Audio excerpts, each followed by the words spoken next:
25 personnes sont décédées dans la Tapoa à l'est du Burkina Faso. Les causes de ces décès restent encore à déterminer, mais vu l'urgence, l'exécutif a abordé le sujet en conseil des ministres de ce mercredi.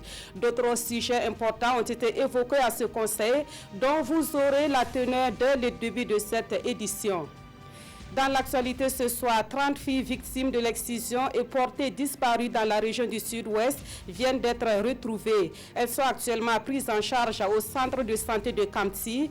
L'espoir pour les équipes d'investigation, c'est de retrouver le reste des victimes et les auteurs de ces cas de mutilation génitale féminine. Au Venezuela, Nicolas Maduro accepte l'organisation d'élections législatives anticipées. Il est aussi prêt à entamer des négociations avec l'opposition, mais pas question pour le président élu du Venezuela de remettre son mandat en jeu. On en parle en fin de journal.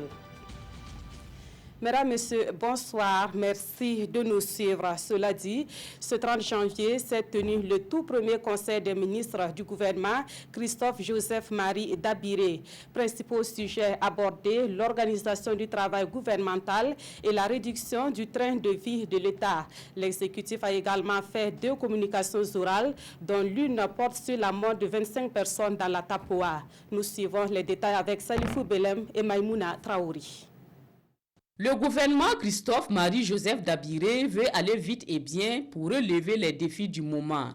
Un challenge qui doit passer par une organisation efficiente du travail gouvernemental. Le président du Faso et le Premier ministre ont voulu qu'avec une organisation plus efficace, nous ayons des résultats rapidement dans le délai qui reste sur des points très importants. Donc il a fallu discuter sur cette harmonisation du travail gouvernemental afin d'obtenir des résultats. Autre chantier urgent, la réduction du train de vie de l'État. Le conseil de ce jour a consacré plus d'1 heure de temps à l'examen de la question. Les ministres ont échangé sur des mesures potentielles et une commission a été mise en place pour recueillir l'ensemble de ces points de vue-là et finaliser pour que très rapidement, d'ici donc les 2 semaines qui viennent, nous ayons des mesures fortes qui soient annoncées. Le ministre de la Santé a informé le Conseil de la mort de 25 personnes dans la province de la Tapoa.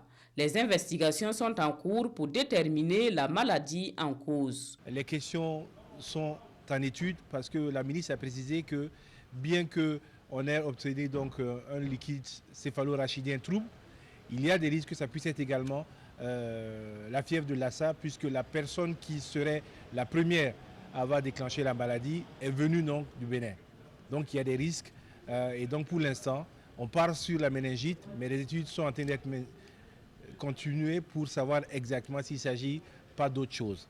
Et donc dans ce cas d'espèce, les mesures donc sont des mesures de prudence, pouvoir se référer à toutes les structures sanitaires lorsqu'on a un certain nombre d'éléments, notamment des fièvres qui se répètent, et pouvoir transférer les personnes rapidement afin d'éviter donc, si c'est la méningite, une propagation. D'autres aspects, notamment les aspects de vaccination, sont en train d'être mis en œuvre pour vouloir contenir donc dans la zone, si c'est avéré donc le développement de toute contamination à l'échelle de la région ou à l'échelle nationale. Une autre communication orale a porté sur la tenue à Ouagadougou le 5 février prochain de la 5e session ordinaire de la conférence des chefs d'État du G5 Sahel. Elle débute demain avec la réunion des experts. Le ministère de l'Agriculture et des Aménagements hydro-agricoles lance un projet dans le but d'améliorer la productivité des chaînes de valeur du maïs et du niébé.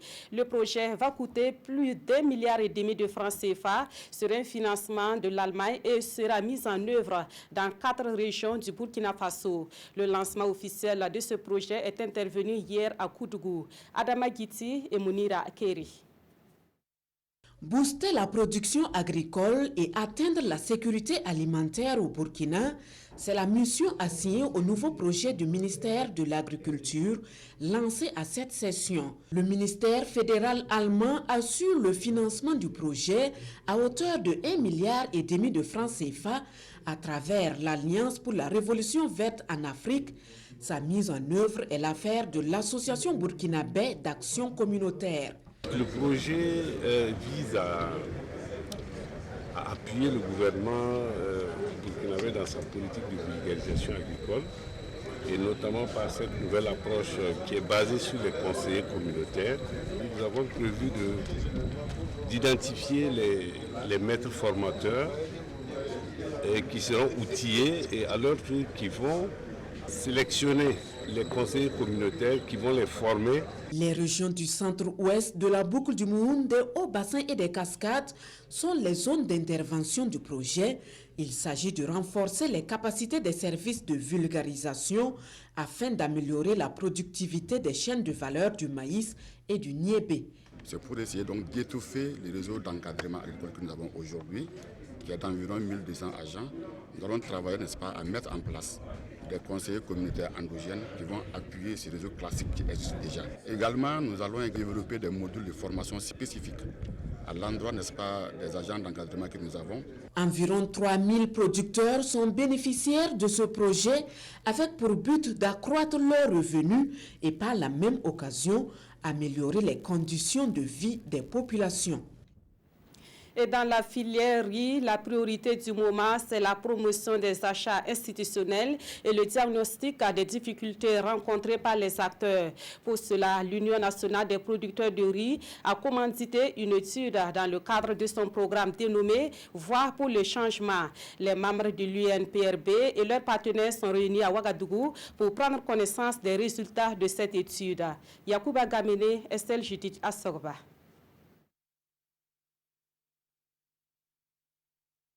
L'étude a porté sur la capitalisation de la toute première convention de livraison des vivres entre l'Union nationale des producteurs de riz et le MENA. Il s'agissait pour l'Union d'approvisionner les cantines scolaires gérées par ces départements en riz et niébé au titre de l'année 2016-2017. Ainsi, 6 900 tonnes de riz burkinabé et 2 300 tonnes de niébé ont été livrées dans 3 régions, la boucle de Moun, le centre-est et le centre-nord. Pour une première expérience, ce fut une réussite selon les commanditaires de l'étude. Mais on sait qu'une première expérience ne peut pas être seulement rose. À partir du moment où toutes les quantités ont été fournies, on peut dire que c'est un acquis, mais il y a des choses à améliorer, entre autres. C'est par exemple la professionnalisation des acteurs, c'est le respect des délais, c'est aussi la recherche d'un partenaire financier pour accompagner par exemple les acteurs dans la mise en œuvre de ce genre de conventions. C'est dans le but d'améliorer la commercialisation du riz local que l'Union nationale des producteurs de riz a initié ce plaidoyer auprès des décideurs et des structures reconnues comme étant des acheteurs institutionnels potentiels. Pour ces acteurs, cette première expérience est satisfaisante, mais demande au gouvernement d'être plus regardant au niveau des communes. Toutes les communes n'ont pas pris le riz et le riz local. Ils ont toujours pris le riz importé. Et nous demandons à l'État de nous aider aussi, parce qu'une des choses, de prendre une décision et l'autre la même, c'est de le contrôler. Des suggestions et amendements qui viendront certainement enrichir les contenus de ce document. Un document qui sera une référence et une source d'inspiration pour l'ensemble de tous les acteurs de la filière. Direction à présent la boucle du Mouhoun pour un constat sur les berges du fleuve Mouhoun qui se dégradent progressivement. Les producteurs maraîchers, de par leurs activités qui ne respectent pas les règles d'occupation des terres, seraient à l'origine de cette situation. Les services techniques de l'environnement et leurs partenaires tentent de changer la donne à travers des séances de sensibilisation. Nous suivons le dossier signé Yves Rwamba, Edouard Ouedraogo et Karim Ouedraogo. Ici, à moins de 10 mètres du lit du fleuve Mouhoun, ces jeunes producteurs maraîchers croient avoir de la terre fertile pour la culture de différentes productions maraîchères. À Sono, comme dans d'autres villages traversés par le fleuve Mouhoun, ils sont nombreux à occuper illégalement les berges avec tous les lots de risques. Mais ce ne sont pas les actions de sensibilisation qui manquent. Il y a certains producteurs qui sont toujours au niveau des berges. Avec l'appui du projet EBAFEM, on est en train de faire des sensibilisations. Ils sont au niveau des berges. En tout cas, c'est une zone qui est interdite. La loi, elle n'est pas respectée à 100%, mais on voit qu'il y a un grand effort qui a été fait dans ce domaine. Puisque les années passées, toute la berge était déjà occupée. Même à 1 mètre de l'eau, il y a des gens qui ont mis quelque chose dedans. Mais cette année, on voit que la berge est complètement libre. C'est des cas particuliers qu'on a eu à recenser avant leur mise en place des cultures. Bon, on les a sensibilisés. Bon, ils ont dit qu'ils ont compris. Bon, jusque-là, on est en train de toujours les sensibiliser. Voilà, c'est bien vrai que ce n'est pas facile avec le manque de connaissances. Bon, c'est vraiment très difficile. Très difficile. Mais ce n'est pas le cas pour Yacouba Zerbo.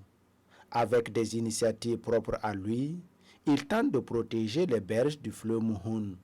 Et je demande à la population, tous ceux qui sont aux berges du fleuve Mouhoun, que tout le monde prenne cet exemple. Et puis, de ce côté, et l'État même va être sûr que ce qu'on est en train de faire, que c'est quelque chose de bon.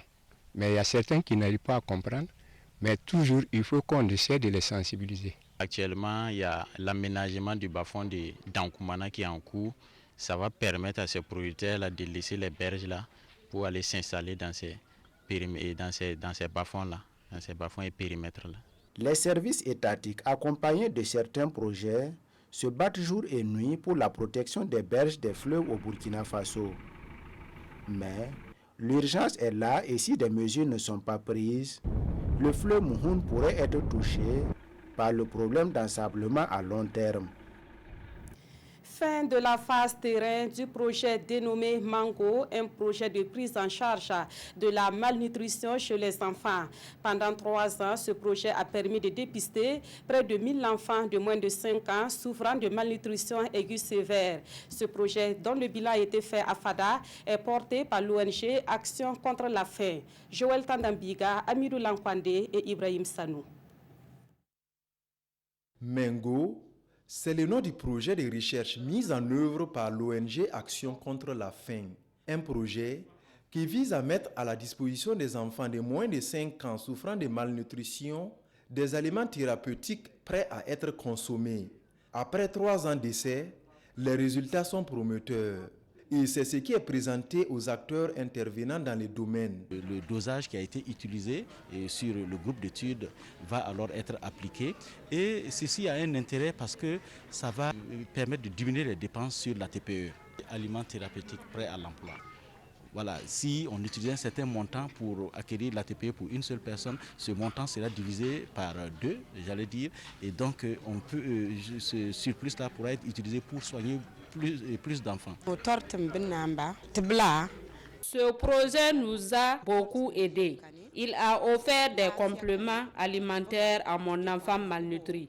Aujourd'hui, mon enfant est guéri. Des résultats qui sont déjà appréciés par les acteurs de la santé en attendant les résultats définitifs du projet. Le district a bénéficié beaucoup d'apports sur le plan des infrastructures, sur le plan même de la formation des agents de santé sur le terrain. Si cette étude les résultats de l'étude s'avéraient concluants, ça va vraiment aider beaucoup les autorités sanitaires dans la prise en charge de la malnutrition.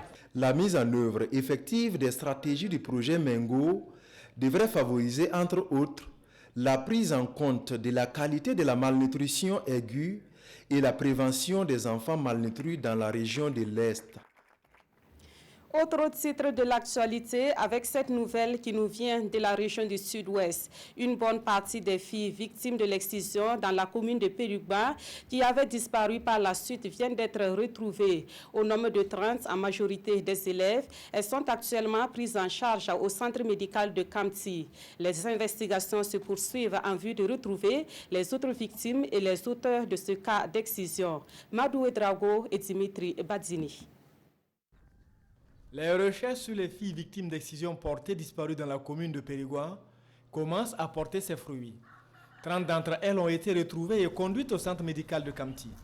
La majorité des filles ont subi une ablation au plus grand degré et les premiers soins les sont déjà administrés. C'est majoritairement à 90% des degrés 3. C'est les clitoris, les petits lèvres et les grandes lèvres, soit totalement enlevés ou une partie. Il y a d'autres, à l'arrivée, on a vu déjà que la plaie a commencé à s'infecter. Les pansements nous faisons au quotidien, soit en fonction de la gravité de la lésion. Et on essaie quand même, comme on peut, de remonter le moral de ces enfants-là. Sous un traumatisme physique et psychologique, et même après les applications médicales, les victimes sont encore sous le choc et ne peuvent traduire leur supplice enduré. Une situation déplorée par les acteurs de l'action sociale et d'inviter les parents des filles non encore retrouvées de leur faire parvenir ces dernières afin de limiter les dangers qu'elles courent. Le CICEP, vraiment avec son équipe, l'équipe de l'école, a beaucoup contribué à sensibiliser les parents afin qu'elles puissent faire sortir les filles ou qu'elles puissent recevoir des soins, voilà, pour être hors de danger. Voilà, donc c'est ainsi qu'on a engagé cette action. Donc nous avons espoir et nous continuons la sensibilisation pour que les parents puissent remettre les filles d'abord parce qu'elles sont toujours en danger. On a certaines qui saignent ici toujours. Voilà, nous souhaitons que vraiment qu'ils puissent comprendre et faire sortir le reste des filles. Auteurs et complices sont toujours en cavale. En attendant, du matériel pharmaceutique est offert par le ministère en charge de la solidarité nationale pour venir en aide aux victimes. Cependant, des difficultés d'hébergement et de restauration de ces dernières demeurent. Retour à Ouagadougou pour l'épisode du jour du procès du putsch de 2015. Ce 30 janvier, c'est l'homme de cinéma Rasmane Ouedraogo Dirazo qui est passé à la barre en tant que témoin du parquet. Et après lui, c'est le premier vice-président du CDP, Achille Tapsoba, qui a fait une déposition pour se disculper. Des précisions dans ce compte-rendu de Draman Guéné et Zubaviel David Dabiri. Rasmane Ouedraogo, cinéaste et homme de culture burkinabé, est à la barre ce matin. Il est le 6e témoin cité par le parquet militaire. Sa déposition sous serment tient à une vidéo réalisée à l'aide de son téléphone portable lors des événements du 16 septembre 2015 et jours suivants. C'était aux environs de 13 h lors des événements, commente le témoin, et c'est depuis le balcon de son domicile situé à la cité Antrois de Ouagadougou qu'il dit avoir assisté à une scène d'une violence inouïe. Des militaires vêtus de tenues léopard, armés de fusils Kalachnikov et de cordelettes, venaient de prendre à partie un homme et un enfant. Ils les ont couchés dans la rue et les frappaient de la main gauche. Et lorsqu'ils étaient fatigués, ils changeaient de main, s'indigne Rasmane Ouedraogo. Choqué par la scène, il dit avoir déclenché son appareil pour filmer. Je l'ai fait d'abord parce que je suis un homme de l'image, mais c'était aussi pour montrer aux gens qu'il y avait bien des exactions, contrairement à ce qui était dit, précise l'artiste comédien. Au-delà de cette scène, il avoue avoir assisté à des courses-poursuites entre les militaires et des jeunes qui érigeaient des barricades, suivis de bastonnades généralisées dans le quartier et de tirs de sommation à n'en point finir. Toujours selon son récit, dès la diffusion du film sur les réseaux sociaux, il reçoit des menaces émanant d'appels anonymes. J'ai donc fait des copies avec l'aide des médias comme France 24 et Ciné Droit Libre pour garantir ma sécurité, soupire le témoin. L'assistance est émue, le parquet militaire séduit. Maître Alinéa des parties civiles pour s'assurer de l'authenticité du film demande « Est-ce vous-même qui l'avez filmé ?» Oui, répond le témoin d'une voix forte. Et quel jour exactement, interroge Maître Zaliatou Aouba de la Défense. Le témoin dit ne plus s'en souvenir, mais demande au parti de se référer aux dates mentionnées sur la vidéo. La vidéo sera projetée lors de l'exposition des pièces à conviction, promet le juge Seydou Ouedraogo. À la suite de Rasmane Ouedraogo, Achille Tapsoba, premier vice-président du CDP au moment des faits, est appelé à la barre. Interrogé sur les montants de 10 millions de francs CFA censés contribuer à la sécurisation des domiciles des leaders du CDP et remise dans la soirée du 16 septembre 2015 au cours d'une réunion au siège du parti, comme le prétend Salifou Savadogo dans ses dépositions, le témoin dit s'inscrire en faux contre cette version. Cet argent était plutôt destiné à la campagne qui devait s'ouvrir dans quelques jours. Et je persiste, il n'y a jamais eu de rencontre dans la soirée du 16 septembre 2015 au siège du CDP. Le président du tribunal convoque Salifou Savadogo à la barre. La contradiction entre les deux hommes s'accentue. Dans la journée du 19 septembre 2015, une rencontre de soutien au CND se tenait au rond-point des Martyrs. Qui en a pris l'initiative, interroge le parquet militaire. Salifou Savadogo soutient qu'elle est le résultat de la volonté du bureau politique du CDP. Achille Tapsoba bat en brèche cette version et soutient que le bureau n'a jamais instruit cette activité.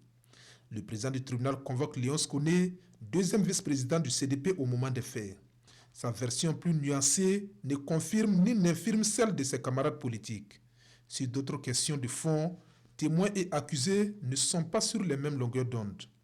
L'audition de Achille Tapsoba se poursuit ce vendredi 1er février 2019 à 9 h au tribunal militaire de Ouagadougou. Dans l'actualité également, des journalistes se mettent au parfum des actions menées au Burkina Faso par le programme des Nations Unies pour le développement. L'atelier qui se tient à Ouagadougou connaît la participation d'une centaine de journalistes burkinabés. Il est organisé par le réseau Initiative des journalistes africains pour la coopération et le développement. Moussa Ouedraogo et Maxime Zongo. Plus d'un demi-siècle au service des populations, le programme des Nations Unies pour le développement PNUD imprègne ici les journalistes et les patrons de presse sur ses axes d'intervention. Pour le directeur pays du PNUD, les hommes de médias ont un rôle important à jouer dans la consolidation de la démocratie et la construction d'une nation prospère. L'idée pour nous, c'est d'offrir un cadre aux communicateurs pour qu'ils puissent jouer plus efficacement le rôle qui est le leur dans le développement économique et social du Burkina Faso. Un accompagnement au pays, un accompagnement aussi au PNUD dans son rôle de promotion de la construction d'une société égalitaire, d'une société inclusive. Créé en 2013, le réseau Initiative des journalistes africains pour la coopération et le développement IJACODE a pour mission de coopérer avec les différentes organisations qui œuvrent pour le bien-être des populations. Il entend de ce pas apporter sa contribution à l'instauration d'un développement durable au profit de tous. Le Burkina Faso traverse des moments difficiles marqués par des attaques dans certaines régions. Malgré ces attaques, des structures comme le PNUD, en tout cas, ne reculent pas, mais avancent. Malgré ces attaques, ils risquent leur vie en accompagnant le Burkina Faso. Durant 2 jours, les journalistes seront ainsi outillés afin de mieux contribuer à l'atteinte des objectifs. Les journalistes sportifs, eux, sont à l'école de l'administration du sport. Le concept leur est expliqué au cours d'une formation qui se tient depuis hier en simultané à Ouagadougou et à Bobo-Dioulasso. Et c'est le fruit d'une collaboration entre le Comité national olympique et des sports et l'Association des journalistes sportifs du Burkina. Césaire Carrefour et Salifa Ouedraogo. La notion de l'administration du sport enseignée aux journalistes sportifs du Burkina, la genèse du mouvement olympique, l'organisation d'un événement sportif et la planification d'une mission sportive sont entre autres les sous-thèmes développés au cours de cette séance de formation. Au regard de l'importance du thème de ce matin, je pense que nous attendons quand même de renforcer nos connaissances en matière de l'administration du sport. Et pour bien mener nos activités. Donc, si les journalistes sont bien outillés, ils pourront bien accompagner les structures sportives et également bien intégrer aussi la pratique sportive au niveau des populations. C'est une initiative du Comité national olympique et des sports burkinabé en partenariat avec l'Association des journalistes sportifs du Burkina, AJSB. Elle a pour objectif de permettre aux hommes de médias de comprendre l'administration du sport. Nous les avons choisis parce que ce sont eux qui donnent toutes les informations en matière de sport et nous avons pensé que le domaine de l'administration du sport peut les permettre en tout cas de s'outiller et de mieux nous aider, mieux aider le monde sportif. Cette formation regroupe une soixantaine de journalistes sportifs de Ouagadougou et de Bobo-Dioulasso, tous membres de la JSB.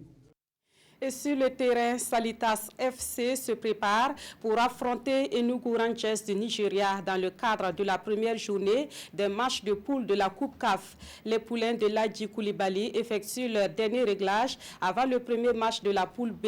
Une de nos équipes leur a rendu visite ce matin. Nous suivons le reportage de Paul David Bambara et Abdoulaye Kabouri. Salitas met les petits plats dans les grands.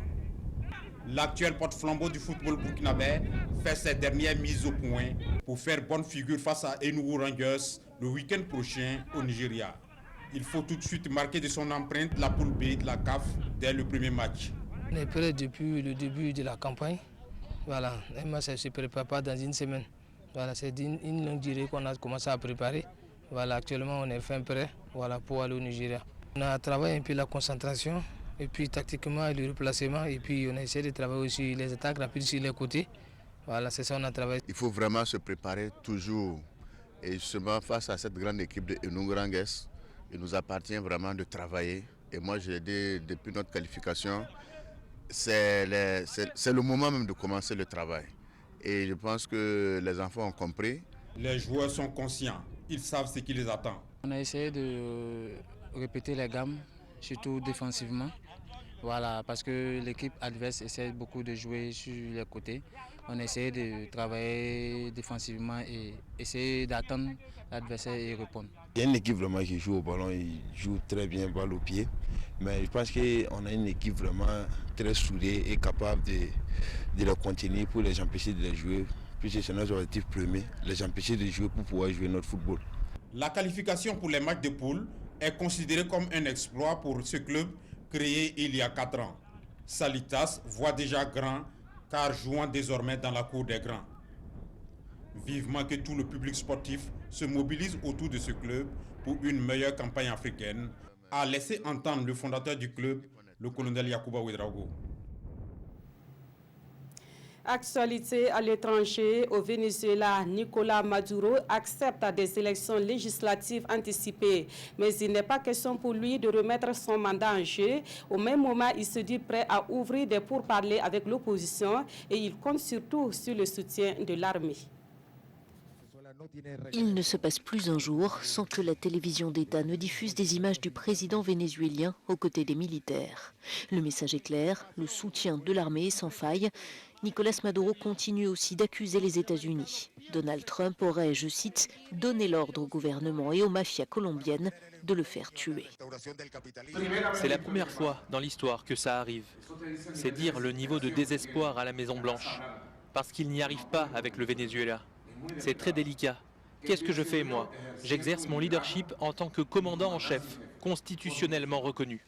L'homme fort du Venezuela se dit prêt à négocier avec l'opposition et à convoquer des législatives anticipées, mais il exclut de remettre son mandat en jeu, se targuant d'avoir des soutiens de poids.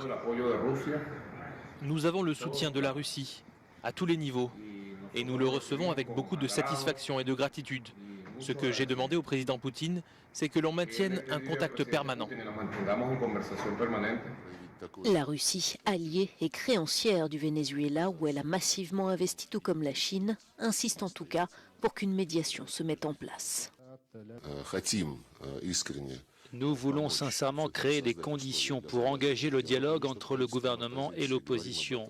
Nous en discutons avec nos partenaires vénézuéliens, avec la République populaire de Chine, avec les nations d'Amérique latine et avec les Européens.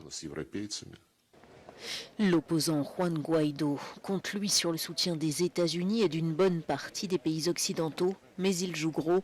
La Cour suprême lui a interdit de quitter le pays et a gelé ses comptes bancaires. Une vague de froid polaire frappe actuellement le nord des États-Unis. Les températures sont des plus glaciales avec moins 50 degrés Celsius à relever à certains endroits. Des millions d'habitants sont confrontés à cette vague de froid historique qui empêche le fonctionnement normal de plusieurs services. Les États-Unis balayés par une vague de froid historique. Ce phénomène météorologique appelé vortex polaire devrait toucher tout l'est du pays. Dans certains États, et notamment dans la région des Grands Lacs, les températures ressenties pourraient descendre jusqu'à moins 50 degrés Celsius, du jamais vu depuis 25 ans. Au total, plus de 80 millions de personnes, soit un quart de la population américaine, seront confrontées cette semaine à des températures inférieures à moins 17 degrés. Ce froid extrême, accompagné d'importantes chutes de neige, a entraîné dès lundi la fermeture de nombreuses écoles et bâtiments administratifs. Près de 2000 vols nationaux et internationaux ont également été annulés. Merci d'avoir suivi ce journal qui s'achève. Et dès demain, retrouvez Peggy Ouedraogo dans votre édition de 20h. En attendant, Draman Dadian sera avec vous à 22h30 pour le dernier journal de la soirée. Merci de votre fidélité et à très bientôt.